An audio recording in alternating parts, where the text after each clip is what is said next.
در حقیقت شیطان تمہارا دشمن ہے، اس لیے تم بھی اسے اپنا دشمن ہی سمجھو، دشمن مانو۔ وہ اپنے گروہوں کو اپنی راہ پر اس لیے بلا رہا ہے کہ وہ دوزخیوں میں شامل ہو جائیں۔ سورۃ الاعراف میں اللہ تعالیٰ نے تاکید کی، نصیحت کی، آیت نمبر ہے 27۔ اے بنی آدم، کون ہے بنی آدم؟ ہم سارے انسان جو آدم علیہ السلام کی اولاد ہیں۔ اے بنی آدم، ایسا نہ ہو کہ شیطان تمہیں پھر اسی طرح فتنے میں مبتلا کر دے جس طرح اس نے تمہارے والدین کو جنت سے نکلوایا تھا۔ ہمارے والدین کون؟ یعنی آدم اور حوا علیہ السلام۔ اور ان کے لباس ان پر سے اتروا دیے تھے تاکہ ایک دوسرے پر ان کے ستر ظاہر ہو جائیں، ان کے قابل شرم حصے کھل جائے۔ وہ یعنی ابلیس اور اس کے ساتھی تمہیں ایسی جگہ سے دیکھتے ہیں جہاں سے تم انہیں نہیں دیکھ سکتے۔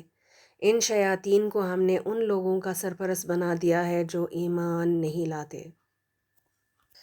اللہ تعالیٰ ہمیں شیطان کی سرکشی سے، اس کے وسوسوں سے محفوظ رکھے، گناہ اور نافرمانی سے بچائے، اپنے حفظ و امان میں رکھے، تمام گمراہی سے بچائے، ہمیں صحیح سمجھ بوجھ عطا کرے، دین اور شریعت کا اصل حقیقی علم دے اور اس پر عمل کرنے کی توفیق عطا کرے۔ اللہم آمین۔